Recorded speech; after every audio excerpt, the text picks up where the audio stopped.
J'aurais besoin de vos conseils. Est-ce que vous pouvez me donner un bon conseil? Comment donner un bon conseil? Est-ce que vous pouvez me conseiller?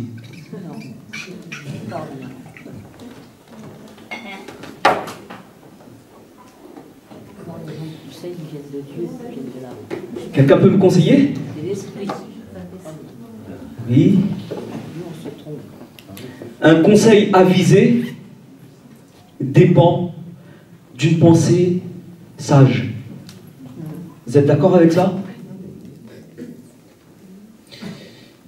Voilà ce que Proverbe nous dit, en tout cas l'auteur qui a écrit le Proverbe 8, dit « Le conseil et le succès m'appartiennent. Je suis l'intelligence, pardon, la force est à moi. » Vous savez qui parle? Oui, Salomon. C'est pas Salomon qui parle. Salomon, on l'écrit, mais il est inspiré. Là, quand Proverbe 8, verset 14, le conseil et le succès m'appartiennent. Est-ce que c'est Salomon qui peut dire le conseil et le succès m'appartiennent? Je suis l'intelligence. Est-ce que Salomon peut dire je suis l'intelligence? Non. La force est à moi. Est-ce que Salomon pouvait dire ça? Bien sûr, peut-être, mais là, en fait, quand on regarde le contexte du Proverbe 8, c'est la sagesse qui parle. C'est la sagesse qui parle. Je parle dans le contexte, hein, bien sûr. Là, c'est la sagesse qui se personnifie et qui parle. Voilà, c'est dans le contexte. Bien sûr que toute la parole est inspirée de Dieu. Mais quand Paul écrit un texte, c'est lui qui l'écrit. Quand il le dit de sa bouche. Là, c'est pas Salomon qui le dit. Ou en tout cas, s'il l'écrit, il personnifie la sagesse. C'est une poésie. C'est comme une poésie, vous savez, un poème, on personnifie soit les animaux, on peut, voilà, vous savez, les dessins animés, quand ils parlent, voilà, ça personnifie, ça s'appelle personnifier. Là, la sagesse parle. Et c'est pour ça que je dis, un conseil avisé dépend d'une pensée sage. Et il y a un encouragement pour nous à poursuivre la sagesse. On a besoin de conseils parfois ou pas? Oui. On a besoin de conseils, hein? Je ne sais pas si vous êtes confronté à parfois à faire des choix difficiles, à orienter ses pas, à prendre une décision. Peut-être il y a des moments difficiles dans nos vies et on a besoin d'être conseillé. Oui. C'est vrai ou pas? C'est vrai. Et nous ne savons pas toujours faire le bon choix. Et nous ne savons pas toujours nous orienter, prendre la bonne décision. Et forcément, la question, quel conseil ou qui me conseillera dans cette situation fait surface. Cette question, elle est pour nous ce matin. Qui me conseillera? Et ce sera le titre de ma pensée. Qui me conseillera? On peut trouver des conseils partout, hein. On peut aller regarder sur Internet pour trouver des conseils. Ça arrive, hein, des fois, on a besoin d'un élément de réponse, on a besoin d'une solution à une question, alors on tape sur Google. Ou si on ne veut pas taper, on dit « Ok Google », et puis le mode vocal se met en marche, et on pose la question. Et après Google répond « Selon Wikipédia, nanana. On peut trouver des conseils sur Internet, on peut trouver des conseils auprès des hommes, mais vous savez qu'on peut trouver des mauvais conseils auprès des hommes aussi. On peut trouver de bons, mais on peut trouver des mauvais. Et la Bible nous invite, et c'est l'objet de ma pensée ce matin, à faire confiance à une personne seulement. Enfin, seulement. On va voir après. Hein. Mais qui me conseillera? Ma sœur Evelyne, qui peut nous conseiller? L'Esprit de Dieu. Amen. L'Esprit de Dieu. Dieu lui-même. Jésus est pour nous un bon conseiller. Quelques versets pour nous encourager à toujours nous confier à Dieu, tout simplement. Je vais juste être très simple ce matin, je ne vais pas rentrer dans des détails, c'est des choses que vous connaissez, c'est juste une exhortation à faire confiance davantage au Seigneur. Quelques versets pour nous ce matin. En Dieu réside la sagesse et la puissance ou la force. Le conseil et l'intelligence lui appartiennent. C'est Job qui parle. Job 12, verset 13. En Dieu réside la sagesse et la puissance. Le conseil et l'intelligence lui appartiennent. Vous vous souvenez de ce qu'on avait dit tout à l'heure? Le conseil et le succès m'appartiennent. Je suis l'intelligence, la force est à moi. On a envie de dire que l'auteur des proverbes s'est inspiré de la parole de Job. Hein. C'est pas Job qui s'est inspiré des proverbes, hein, parce que le proverbe, au moment où Job vivait, il n'existait pas. Hein. En tout cas, l'auteur. Parce que Job, c'est dans les patriarches, hein, au niveau de la Genèse. Hein. Pour situer géographiquement, chronologiquement, merci. Ah, heureusement qu'on a un prof avec nous. Chronologiquement, c'est bien ça, cherchez le mot. Et je crois que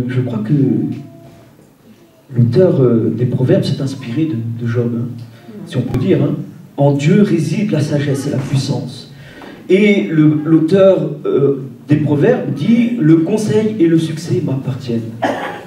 C'est la sagesse qui parle. Je suis l'intelligence et la force est à moi. Et ouais, en Dieu réside la sagesse et l'intelligence. Et si on a besoin de conseils, si on a besoin d'une parole avisée, une parole sage, eh bien c'est en Dieu qu'il faut se confier. Amen. Amen. Dieu lui-même dit, le conseil et le succès m'appartiennent. C'est ce qu'on a lu dans Proverbes. Et aussi, il y a quelque chose d'important, c'est au sujet de Jésus. Parce que vous savez que Jésus est Dieu. Hein. Oui. C'est des petits rappels. Peut-être pour ceux qui nous suivent sur YouTube et qui ne sont pas sûrs de la divinité de Jésus. Eh ben, il y a quelque chose d'important au sujet de Jésus. Il est écrit, c'est Ésaïe qui parle, hein, il prophétise sur un homme qui va venir plus tard, qui s'appelle Jésus. Et Ésaïe, au chapitre 9, verset 5, dit « Car un enfant nous est né, un fils nous est donné. » Et ensuite, « Et la domination reposera sur son épaule, on l'appellera admirable. » Comment on va l'appeler? Conseiller. Dieu puissant. Prince de la paix. Père éternel. Conseiller. Donc la Bible, là, nous invite à nous tourner vers Jésus. Vers Jésus. Vers le sujet de cette prophétie. Qui est le sujet de cette prophétie? Ce fils qui nous est donné, cet enfant qui est né, c'est qui? Jésus. Jésus. Et donc, ce matin, si on a besoin de conseils, ne venez pas me voir, mais allez voir directement Jésus. Il a quelque chose pour toi. Il a quelque chose pour toi.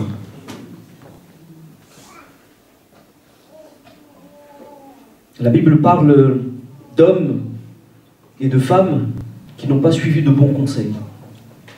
Vous connaissez la parabole du jeune homme riche? C'est Jésus qui raconte cette parabole. Et vous savez, il est venu vers Jésus, ce jeune homme. C'est même pas une parabole, hein, c'est une histoire. Et il vient avec une question importante. Que faut-il que je fasse pour hériter? Vous êtes avec moi? La vie éternelle. Je prends mon temps ce matin. On a le temps.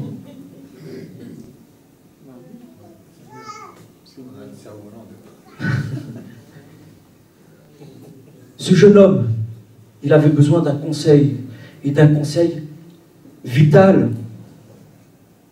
Il avait besoin d'un conseil. Et il s'est tourné vers la bonne personne pour avoir ce conseil. Il s'est tourné vers Jésus. Que faut-il, maître, que je fasse pour hériter la vie éternelle? Alors Jésus lui donne le bon conseil, parce que le conseil, comme on l'a lu, vient de Jésus. Le bon conseil vient de Jésus. Et Jésus, qui est la sagesse, eh bien, lui donne une parole sage. Je lui dis, écoute, pour toi, va, vends tout ce que tu as, etc., etc. Il vient, mais suis-moi. Et ce jeune homme, la Bible dit qu'il s'en alla tout joyeux. Tout triste. Tout triste. Tout triste. Pourquoi? Pourquoi s'en est-il allé tout triste? Voilà. Dis bien d'abord. Parce qu'il n'a pas suivi le bon conseil de Jésus. Et c'est vrai qu'il était attaché, il aimait plus ses biens matériels que Dieu. Et il s'est en allé tout triste. Jésus lui avait donné un bon conseil. Ce qui lui a rendu triste, c'est certes l'amour qu'il avait pour ses biens et quelque part le besoin qu'il avait dans son fort intérieur de salut. Il avait besoin d'être sauvé. Ça a créé une guerre en lui. Et il s'est en allé tout triste. Parce qu'il a préféré prendre un mauvais chemin. Alors, ce jeune homme, il est intéressant pour nous ce matin, parce qu'il vient auprès d'une personne qu'il sait être la bonne personne pour lui donner le conseil dont il avait besoin, à savoir hériter la vie éternelle. Voilà. Mais oui. Il a refusé ce conseil. Pourquoi es-tu venu alors? Si, tu.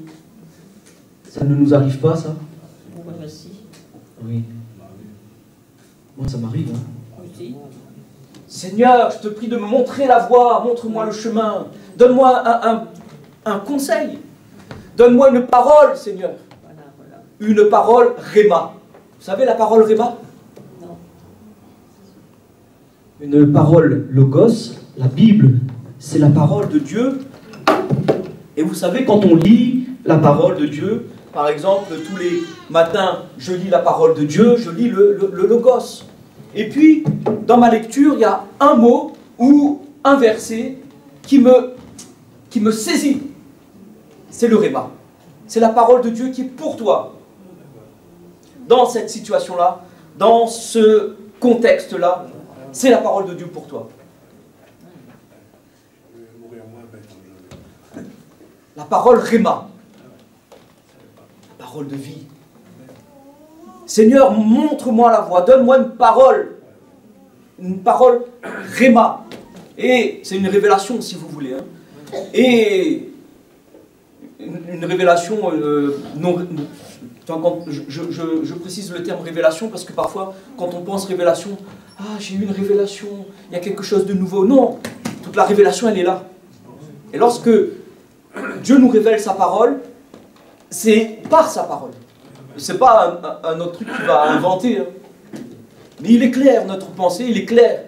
Notre intelligence, et la parole, elle devient claire. Et ça nous correspond.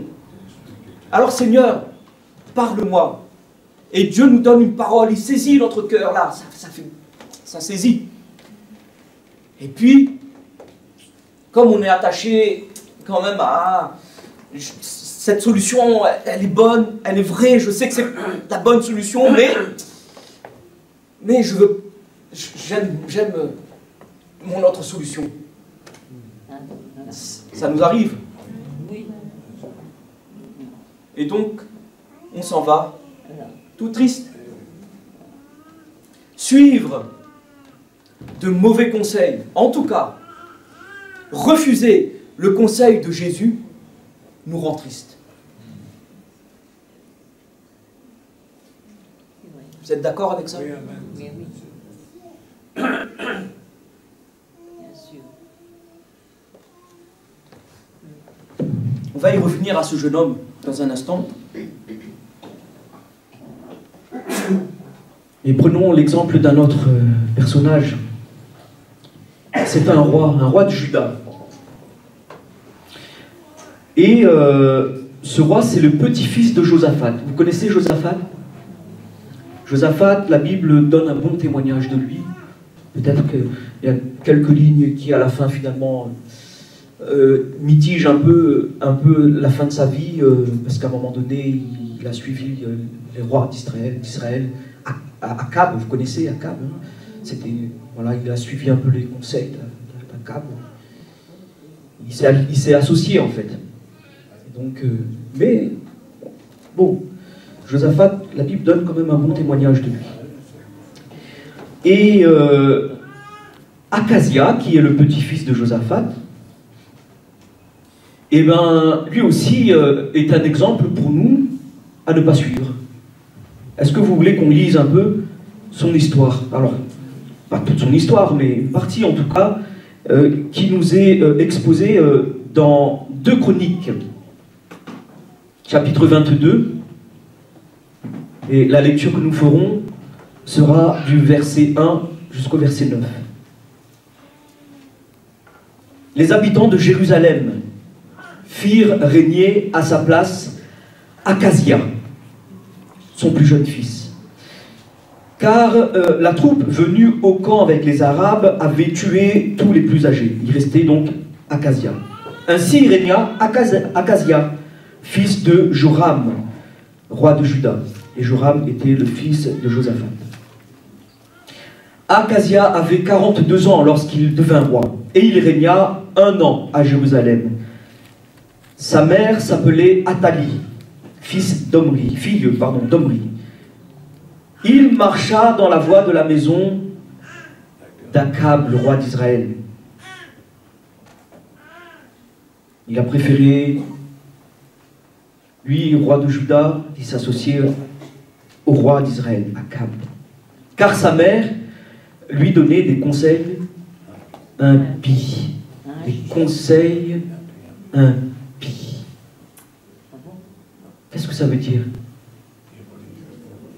L'impiété, impie, contre Dieu. Ouais.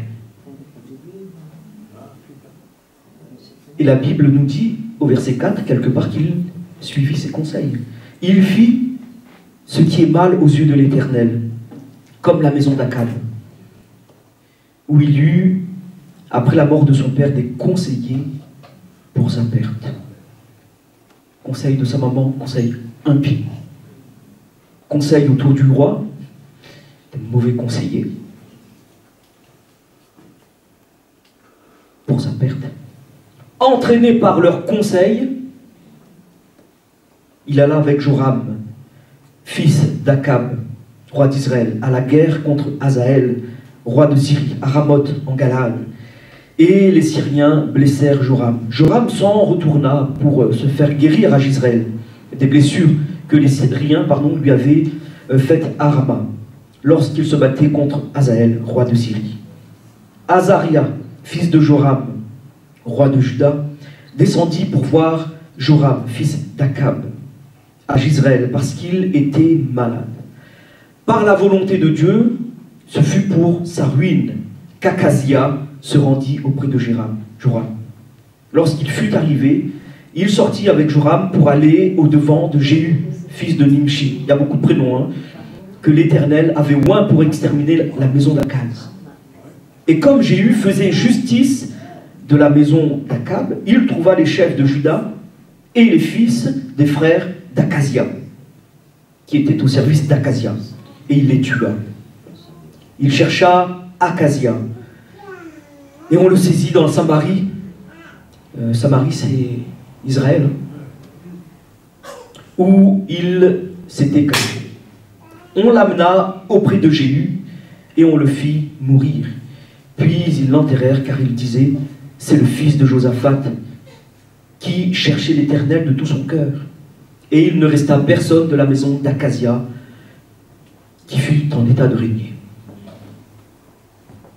C'est dommage de ne pas suivre le conseil de Dieu. Vous savez, après le schisme, Juda, c'était c'était, on va dire, la tribu, en tout cas, qui s'était restée, qui était restée attachée à Dieu. Et Israël, la plupart des rois, la Bible dit, firent ce qui est mal. Juda, il y avait un faible reste, comme la Bible dit, un faible reste quand même, qui était attaché au Seigneur.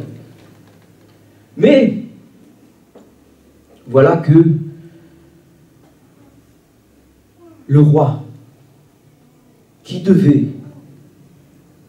trouver son conseil auprès de Dieu, a trouvé des conseils auprès des hommes et des femmes impies.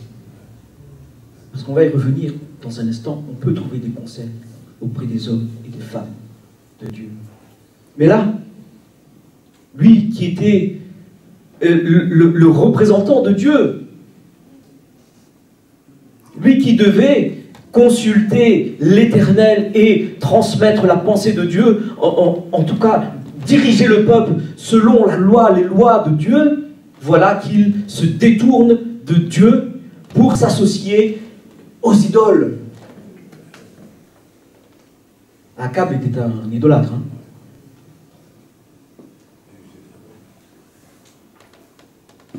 Et pour s'attacher à des conseils impies.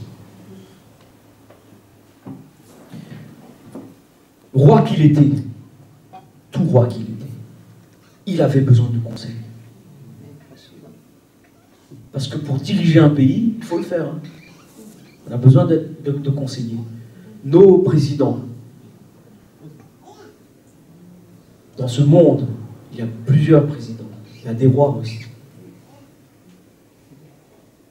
ont besoin de conseils. Et nous avons besoin de bons conseils et de bons conseillers. Pourquoi? Parce que la vie que nous menons sur cette terre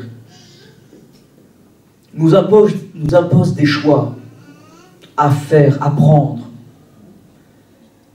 Le chemin qui est devant nous n'est pas un chemin linéaire, mais c'est un chemin avec des carrefours. C'est un chemin avec des virages qu'il faut savoir bien négocier.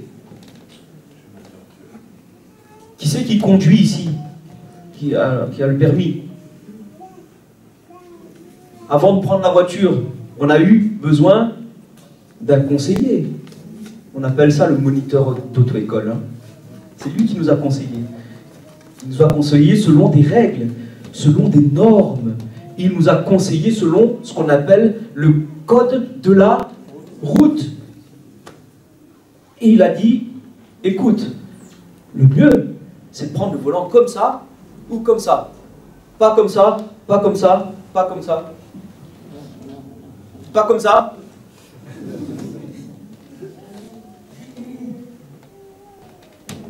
Je vais te donner un conseil. Trouve le point de patinage. Avant d'accélérer.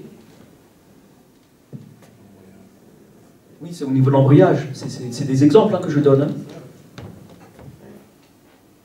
Pourquoi? Parce que si on n'a pas ce conseiller-là auprès de nous, on prend la voiture, on n'a pas de permis, on ne s'écoute pas des conseils des autres, en tout cas du spécialiste. Et quand on arrive devant le virage, on ne sait pas le négocier, sortie de route. Perte de contrôle. On a besoin de conseillers sur notre chemin. Le chemin qui est devant nous n'est pas linéaire. Il y a des virages, nous avons besoin de la parole de Dieu, notre guide, qui nous montre comment négocier nos virages, qui montre comment prendre tel carrefour, qui nous dit, là, il y a un sens interdit, il ne faut pas y aller, qui nous dit, à ce carrefour, il faut prendre à droite, ne va pas à gauche, ou va à gauche, ne pars pas à droite.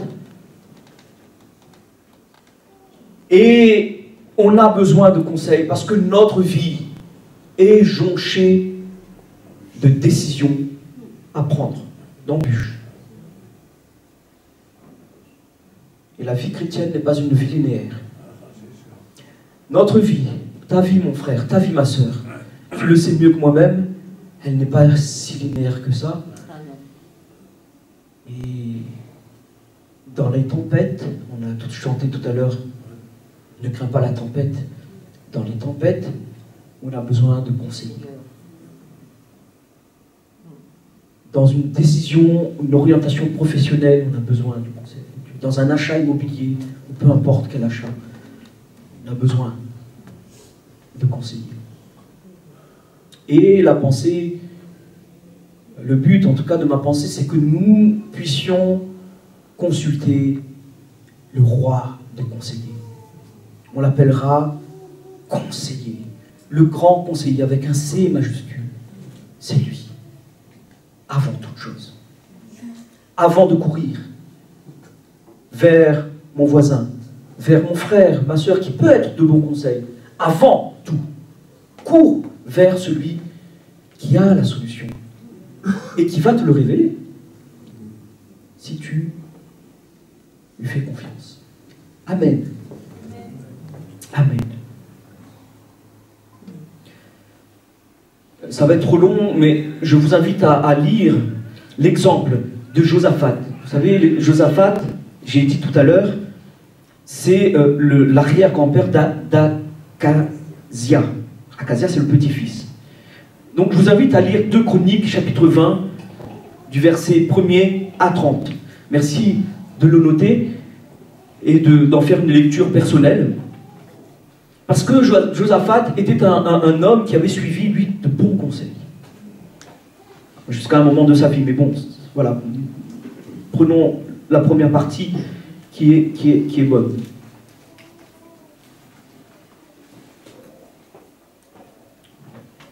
Est-ce que vous connaissez... Il y a plein d'exemples. Je vais en prendre quelques-uns, mais il y a plein d'exemples. Je vais prendre l'exemple de Zachée. Vous connaissez Zachée? Oui. Oui. Zachée, qu'est-ce qui est arrivé à Zachée?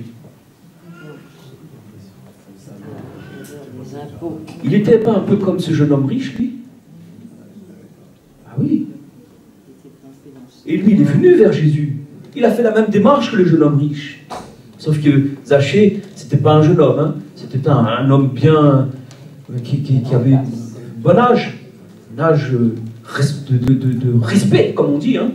On respecte tous les âges de toute façon. Et Zachée, lui, il fait cette démarche aussi de rencontrer Jésus comme le jeune homme riche. Et il avait un petit problème, un peu comme le mien. Là, pour le moment, vous ne voyez pas. Et là, peut-être vous verrez mieux, mais il était petit comme moi. Donc, il a dit, il faut que je voie Jésus. Il a la foule qui l'entoure, comment je vais faire? Bon, je vais monter sur mon arbre, hop. Et Zachée était caché dans les feuilles, dans les feuillages, dans les branches. Dans un sycomore. Dans un sycomore. Et il voulait voir Jésus. Je suis sûr qu'au fond de lui, il aurait aimé avoir un échange avec Jésus, mais il se disait, mais Jésus, il a que faire de moi. Et puis, il y a toute la foule. Si je parle à Jésus, ils vont me lapider, ils vont m'insulter. Parce que je les ai volés, tous ces gens. Je les ai arnaqués. Je les ai escroqués. C'est à la mode, ça, en ce moment, hein, les arnaques. Enfin, depuis un petit moment. Et donc, il dit, bon, je vais rester tranquille sur mon petit arbre, je vais juste le voir passer, je vais voir comment il agit avec la foule. Et puis Jésus passe là, et puis il s'arrête. Et quand Jésus lève les yeux, il voit le petit bonhomme Zachée. Et il dit, Zachée, hâte-toi, dépêche-toi de descendre. J'ai envie de parler avec toi, moi. Parce que je sais que tu as envie de parler avec moi. J'ai envie de te donner un bon conseil, Zachée, parce que je sais que ce conseil-là, tu le cherches. Et donc, Zachée, il s'est exécuté.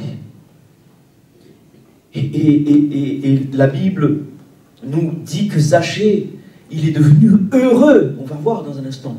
Pourquoi? Parce qu'il a suivi le bon conseil de Jésus. Il n'a pas fait comme le jeune homme riche. Il s'est hâté de descendre. Et il a invité Jésus dans sa maison. Physiquement. Mais je suis sûr que dans son cœur, il avait invité Jésus déjà. Et Jésus va dire une parole. Celui-ci est un fils d'Abraham, parce que le salut est entré dans cette maison. Il ne parle pas de la comment on dit la filiation. Merci, heureusement que le prof est là. Il ne parle pas de la filiation humaine. Bien sûr qu'il était fils d'Abraham, mais tous les religieux qui étaient là étaient fils d'Abraham. Tous les gens qui étaient là étaient fils d'Abraham d'un point de vue filial, physique, généalogique. Mais là, Jésus parlait d'un point de vue spirituel, parce que Abraham, c'est le père de la foi. Et il est entré dans la foi au nom de Jésus. Et vous savez, qu'est-ce qui prouve que Zachée a suivi les conseils de Jésus? Non seulement il est descendu de son arbre, non seulement il a invité Jésus de son arbre, mais voilà quelle déclaration cet homme va faire. Si j'ai fait du tort à quelqu'un, je le réparerai. Si j'ai volé à quelqu'un, je le rembourserai. Pas à hauteur de ce que je lui ai volé, mais beaucoup plus. Il a suivi le conseil de Jésus.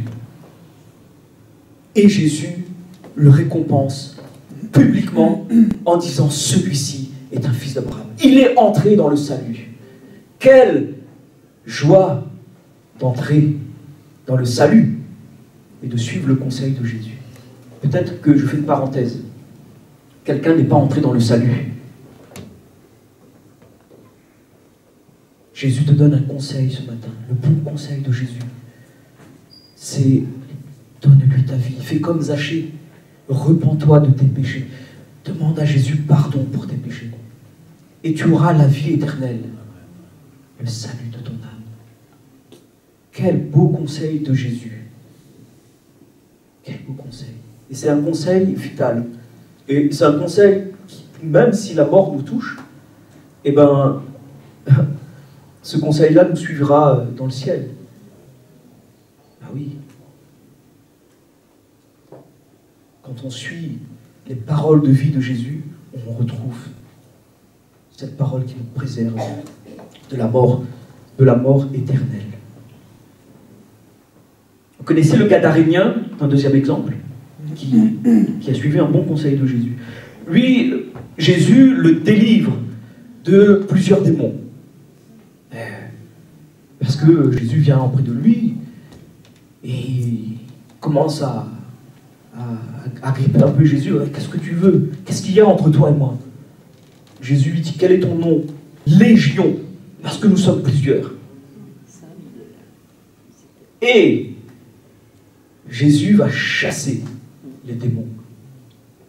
Cet homme va être une nouvelle créature. Il va être dégagé des puissances des ténèbres et il va être sauvé.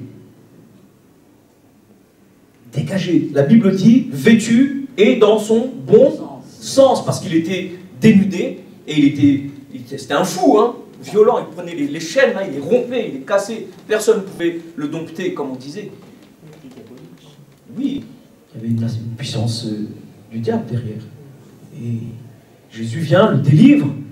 Et cet homme qui vient de rencontrer Jésus, il veut suivre Jésus. Permets-moi de venir avec toi. Je veux aller avec toi, moi, Jésus. Et on pourrait s'attendre à ce que Jésus dise: oui, viens avec moi. Tu vas être pour moi un témoignage vivant. Tu vas pouvoir raconter et m'aider aussi dans mon œuvre, dans mon action. Non, Jésus lui a dit: non, ne fais pas ça. Ne viens pas avec moi. Mais va auprès de ta famille, auprès des tiens, et dis-leur ce que le Seigneur, ce que Dieu t'a fait. Et il a suivi ce conseil. Et la Bible dit, les évangiles disent que cet homme a gagné la décapole. Il est allé. C'est devenu un grand évangéliste. Parce que si tu suis le bon conseil de Jésus pour toi, tu entreras dans ses projets. Amen. Amen, amen. Même si Ces conseils semblent illogiques. Vous connaissez Gédéon? Il est à 32 000, je crois, 32 000 soldats, peut-être plus, je ne me rappelle plus. C'est réduit à 22 000, il faut relire les textes. Au final, il se retrouve à 300 pour combattre une armée aguerrie. Et le conseil, parce que Gédéon, il avait consulté Dieu, hein, quand même, c'est Dieu qui l'envoie. Et Dieu dit, mais ouais, comment je fais? Ben écoute, tous ceux qui sont comme ça, eh ben non, renvoie-les chez eux. Tous ceux qui agissent de telle manière, ne les prends pas avec toi. Ceux qui ont peur, allez, ben, laisse-les partir. Et puis au final, 300, il reste. Et j'ai donc dit, Seigneur, il n'y a pas un problème là? Non, il n'a pas dit ça. Il a dit, c'est Dieu qui a dit. Et en plus, ils ne sont pas allés avec des fusils. Hein. Moi, à l'époque, il n'y avait pas. Mais ils ne sont pas allés avec des lances, ils ne sont pas allés avec des épées. Ils sont allés avec quoi? Une cruche. Avec des cruches et des torches. Et les trompettes? Je sais plus. Non, trompette c'est Jéricho. Hein. Il y avait les trompettes? Oh, ben on va vérifier. Vous savez, on est comme des chrétiens de Béret, nous, non? C'est des cris. Oui, moi il ne me semble pas qu'il y ait des trompettes, hein, mais trompette c'est Jéricho, mais bon, on va voir. Peut-être que le frère a raison. Hein. Bon, j'ai oublié, donc on va lire ça. Alors là, on parle de quelle histoire là? Gédéon. Et Gédéon, c'est dans les Juges. On va voir ça. Si vous avez le verset avant moi, n'hésitez pas. Le chapitre. Merci. Victoire sur les Madianites. Alors,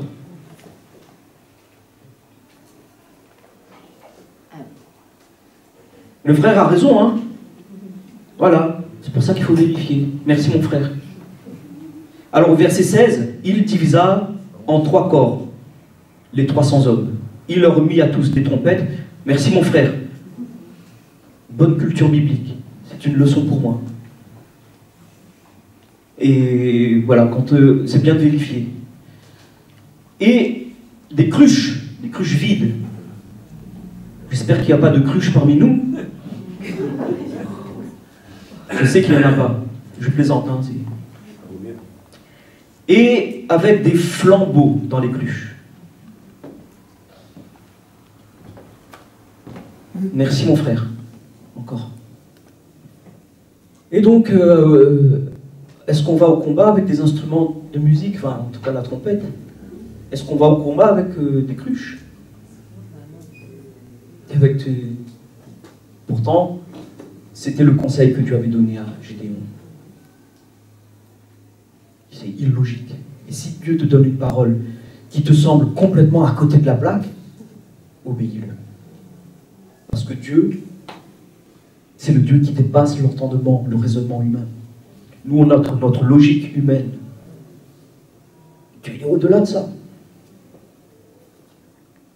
Parce que Dieu est le Dieu des miracles. La preuve, Jésus a changé l'eau en vin. Ça veut dire que les éléments, il les transforme en fait.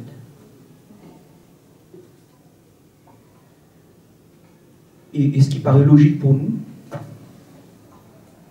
la logique humaine, eh bien, ça ne tient pas devant Dieu.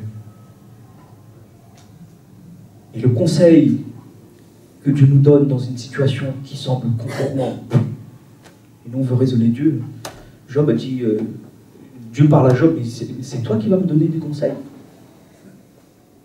C'est toi qui vas me montrer comment ça fonctionne le monde. Disait Dieu à Job, je paraphrase.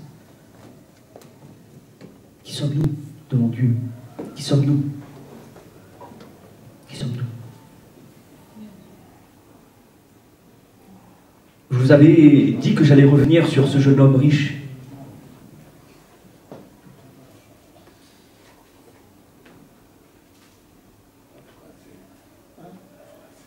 cette question qu'il est venu poser à Jésus, que faut-il que je fasse? Concernant cette interrogation, le conseil que Jésus nous donne, c'est choisis la vie. Et j'insiste là-dessus. Parce qu'il y a peut-être au milieu de nous des personnes qui n'ont pas encore choisi la vie. La Bible dit, vois, je mets aujourd'hui. C'est le conseil d'aujourd'hui. Là, c'est le conseil que Dieu nous donne. Hein. Vois, je mets aujourd'hui devant toi la vie et le bien, d'un côté, la mort et le mal, de l'autre côté. Car je te prescris aujourd'hui d'aimer l'Éternel, ton Dieu, de marcher dans ses voies, d'observer ses commandements, ses lois, ses ordonnances, afin que tu vives.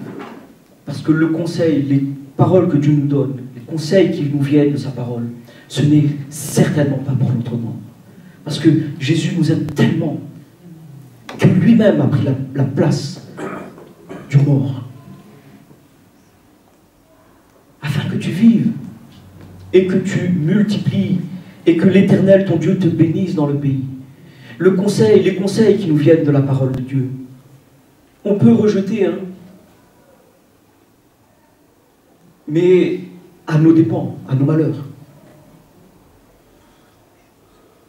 Parce que quand Jésus nous donne ses conseils dans les évangiles, quand Dieu parle dans l'ancienne alliance, l'Ancien Testament, c'est pour notre bien, c'est pour notre bonheur, notre épanouissement. Et voilà pourquoi Deutéronome nous dit, afin que tu vives et que tu multiplies, que l'Éternel, ton Dieu, te bénisse dans le pays. J'en prends aujourd'hui à témoin contre vous, le ciel et la terre. J'ai mis devant toi la vie et la mort, la bénédiction et la malédiction. Choisis la vie, afin que tu vives. Et choisir la vie, c'est choisir Jésus, le prince de la vie. Amen. Être au bénéfice du conseil de Dieu. C'est la pensée que je vous laisse ce matin, dans un premier point. Et mon deuxième point, c'est de dire que quand on se confie à Dieu, quand on demande conseil à Dieu, il est capable aussi de susciter des hommes et des femmes pour être de bons dispensateurs de conseils. Et vous savez que nous tous qui sommes là, nous sommes appelés à être de bons dispensateurs de conseils. Ça veut dire quoi? Ça implique des choses pour nous, ça implique une responsabilité. Ça veut dire que si je conseille quelqu'un et que je conseille mal, ma responsabilité est engagée dans sa vie.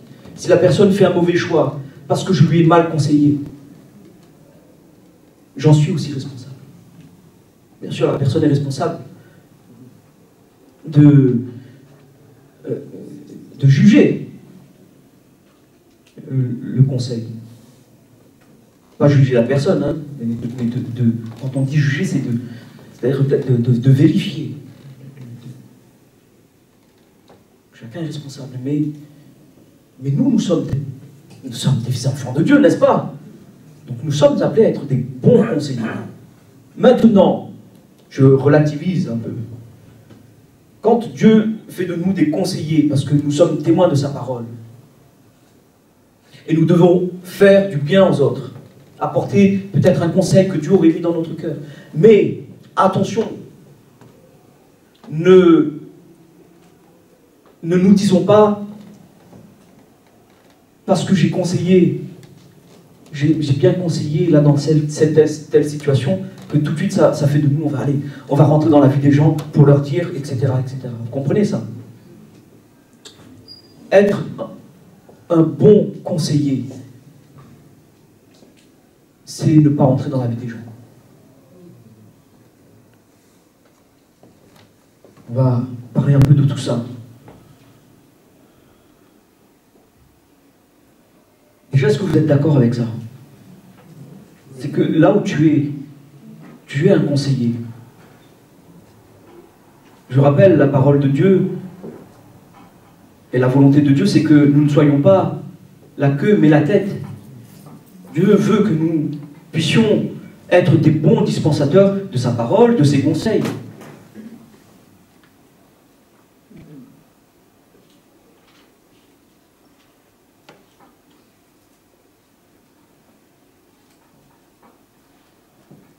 Mais ne soyons pas prompts à donner des conseils. Nous sommes des conseillers, mais ne soyons pas prompts, pressés à donner des conseils. Un peu comme des moralisateurs.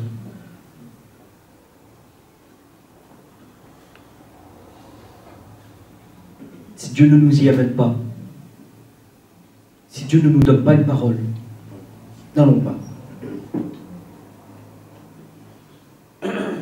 Et si une personne ne vient pas te voir pour demander conseil, n'entre pas dans sa situation. C'est simple, hein? C'est simple. Si je ne parle pas d'une situation à quelqu'un, même si cette personne peut-être a entendu parler de cette situation-là, si j'en parle pas à cette personne, c'est que cette personne n'a pas à savoir.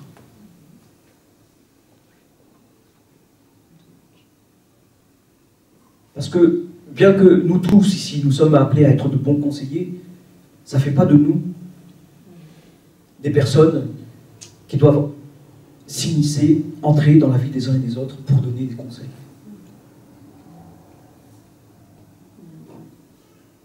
Et ça, c'est la communion fraternelle. Hein. C'est préserver la communion fraternelle. Et quand ça vient de Dieu, les gens viendront vers toi. C'est pas la peine d'aller courir partout pour trouver des occasions de conseiller. Il y a un proverbe espagnol qui dit « Un conseil a plus de valeur quand il est demandé que quand il est offert. »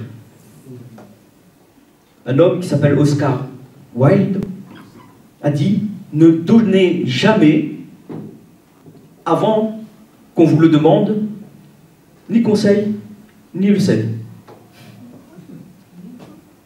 Vous avez compris? Bon, je vais relire. « Ne donnez jamais, avant qu'on vous le demande, ni un conseil, ni le sel. » Oui, c'est pour dire que c'est une image. Le sel, on donne à celui qui nous demande. Passe-moi le sel, s'il te plaît. Et bien, un conseil, c'est pareil. C'est ce que ça veut dire. Il ne faut pas aller chercher, il ne faut pas aller donner de conseils si on ne te demande pas. Voilà, c'est ça ce que ça veut dire. Mais je trouve que cet homme a été intelligent. C'est pas un homme de Dieu, enfin, quoi, je sais pas, mais...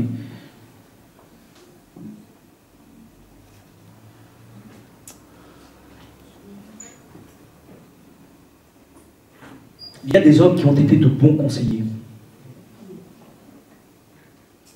Je ne vais pas m'attarder, mais juste évoquer quelques-uns. Vous connaissez Moïse, qui était un bon conseiller pour le peuple, était un bon conseiller aussi pour son ennemi.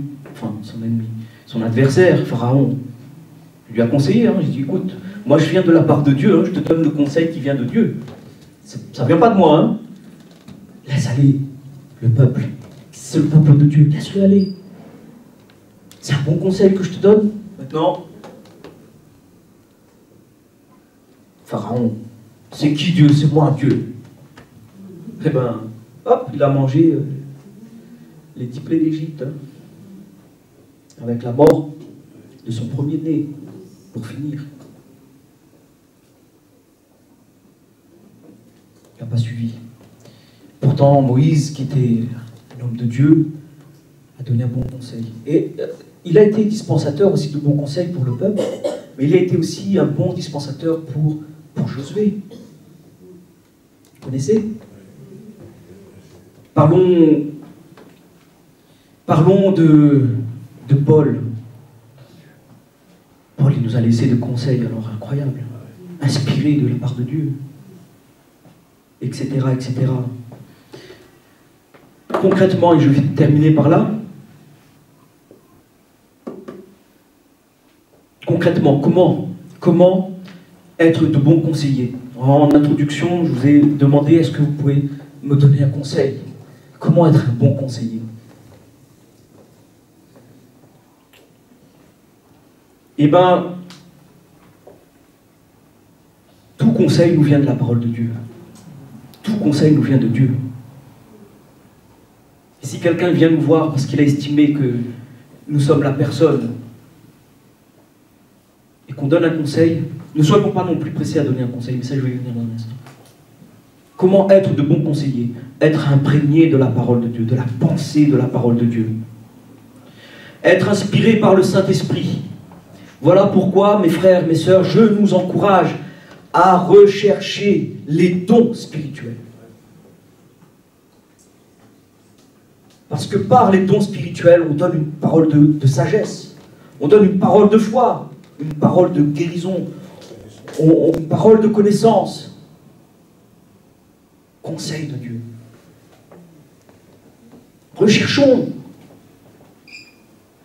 lisons la parole de Dieu et recherchons la plénitude du Saint-Esprit.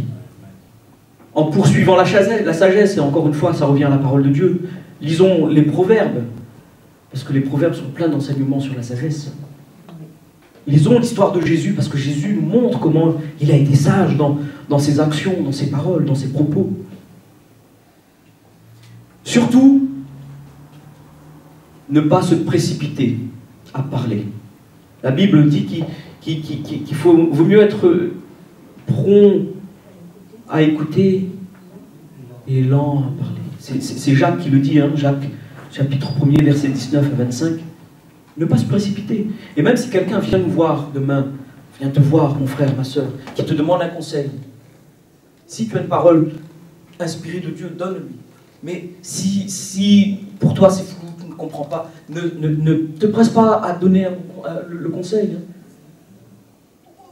Il faut s'asseoir hein, et prier. Seigneur, cette personne est venue vers moi. Elle m'a parlé de sa situation. Qu'est-ce que je peux lui dire? Consultez Dieu. Parce que ce qui fait de nous de bons conseillers, c'est parce que nous-mêmes nous prenons conseil auprès de Dieu. Amen. On a tous besoin de conseils. Hein. Demain, certainement, je vais avoir besoin de conseils. C'est sûr. J'ai besoin de conseils dans mon apprentissage, dans ma formation pastorale. J'ai besoin de conseils dans la gestion de ma vie. Je m'en remets à Dieu. Et si Dieu me met à cœur de parler à une personne, je vais voir cette personne. C'est pas la peine de parler à tout le monde. Hein. Même si on est tous appelés à tous conseiller. Hein. Quand on a quelque chose qui concerne sa propre vie, il ne faut pas déballer sur la place publique. Tu as un frère de confiance, un frère, un compagnon de foi. Alors, tu peux lui parler. Ou au pasteur, au couple pastoral, à qui Dieu a confié la responsabilité de l'Église, donc la responsabilité du troupeau, et à qui Dieu peut donner une parole. À qui Dieu donne des paroles.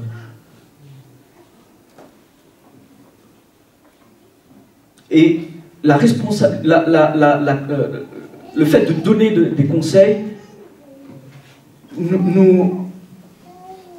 nous impose un cadre. Et on peut donner des conseils dans notre sphère de responsabilité.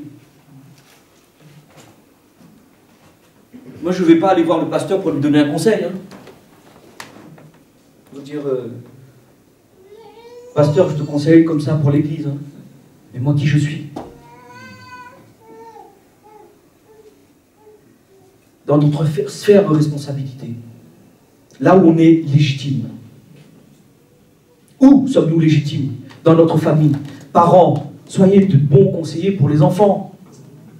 Frères et sœurs, soyez de bons conseillers pour le petit frère.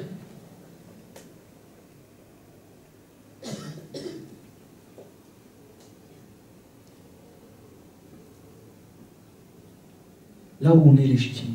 Dans notre service, quelqu'un est responsable d'un service, il est légitime pour donner des conseils, à condition, bien sûr, que la personne qui a besoin de conseils vienne le voir. C'est pratique, hein.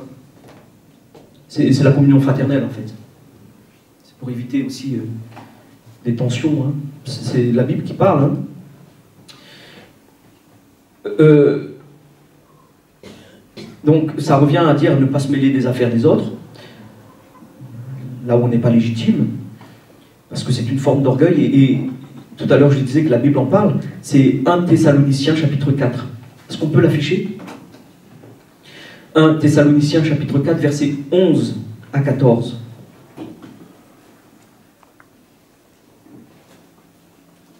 « 11 à 14.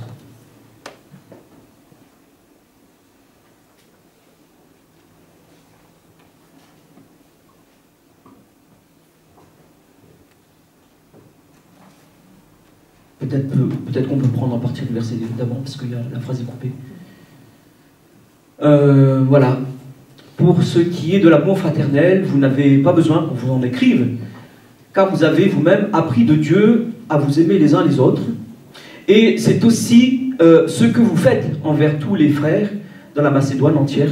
Mais nous vous exhortons, frères, à abonder toujours plus dans cet amour et à mettre votre honneur à vivre tranquille, à vous occuper de vos propres affaires et à travailler de vos mains, comme nous, vous l'avons recommandé, c'est Paul qui parle, hein, en sorte que vous vous conduisiez honnêtement envers ceux du dehors et que vous n'ayez besoin de personne. Nous ne voulons pas, normalement, c'est bon, je pense que c'est bon, merci. Voilà, c'est pour vivre tranquille, hein. C'est très pratique. Vous avez remarqué, la communion fraternelle, c'est des choses pratiques. Et c'est pour préserver notre communion.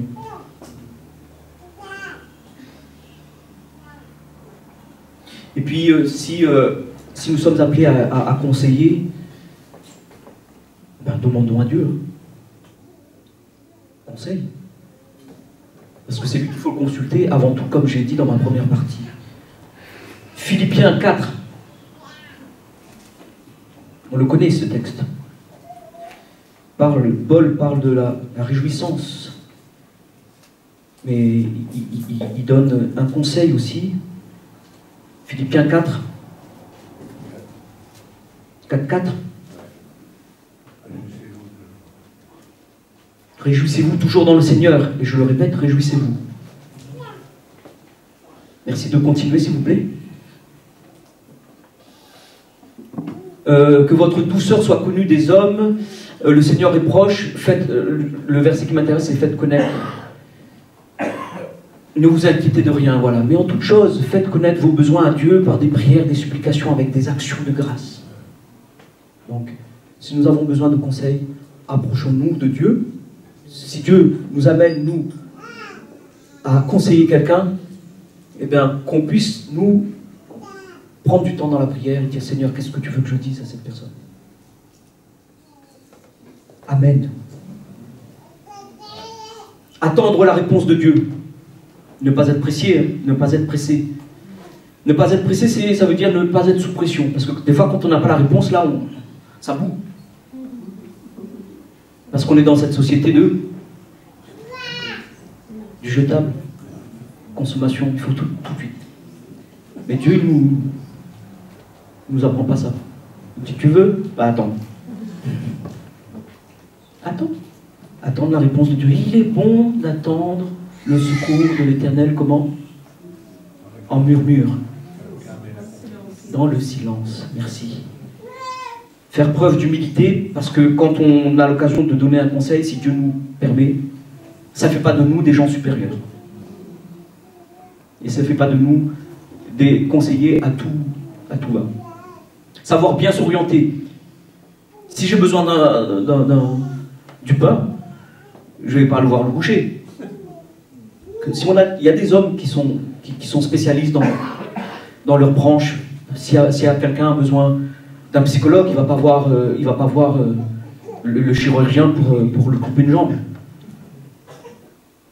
Bien s'orienter. Et faire attention aux interdits. Et oui, on n'aime pas trop ce mot, hein. 68. C'est interdit d'interdire. Ben, il vient d'interdire. Ce mot, ça peut gêner. Mais tout à l'heure, je prenais l'exemple de la route. Quand il y a un sens interdit, c'est qu'il ne faut pas y aller. Il y a une voiture qui va venir en face, qui peut venir en face. Et dans la Bible, il y a des interdits. En termes de conseils, n'allons pas vers les choses occultes. Parce qu'il peut y avoir dans la maison de Dieu des personnes peut-être sans solution, à bout, ne sachant plus quoi faire, attendant le secours, mais le secours ne vient pas. Le secours me vient d'où?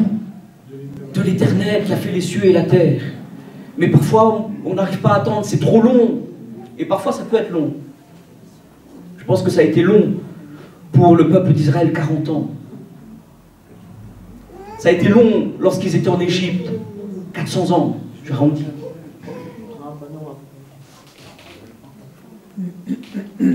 Et parfois, le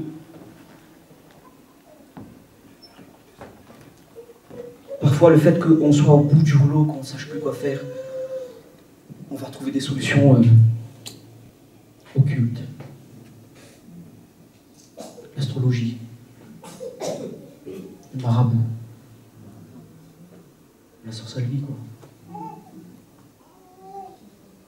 Que Dieu nous préserve d'être tentés, parce que ça c'est interdit.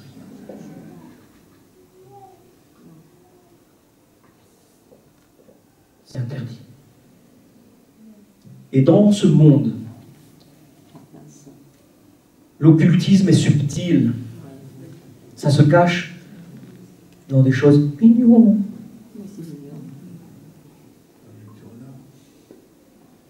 Permettez-moi de prendre cet exemple.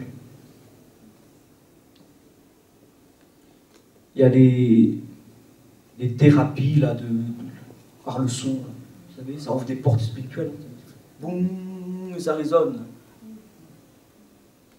C'est pas bon ça, hein? Le yoga, permettez-moi d'en parler. Peut-être qu'il y en a qui ont pratiqué le yoga.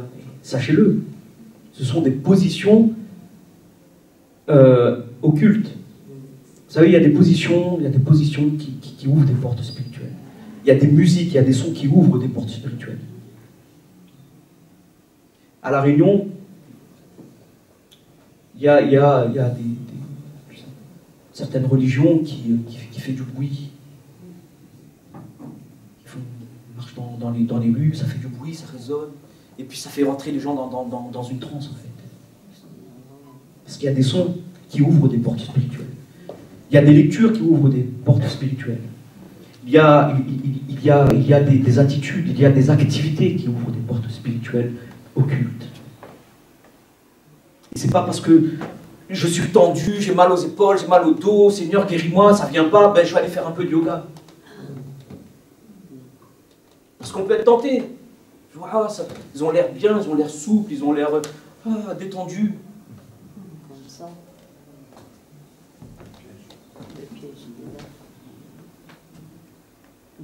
Continuons. Avoir du discernement et de la maturité spirituelle pour donner de bons conseils. Donc grandissons dans la maturité spirituelle, grandissons dans notre connaissance du Seigneur, demandons au Seigneur de nous donner du discernement, toutes ces choses. Savoir dire je ne sais pas. Quand on ne sait pas, on ne sait pas. On peut se rendre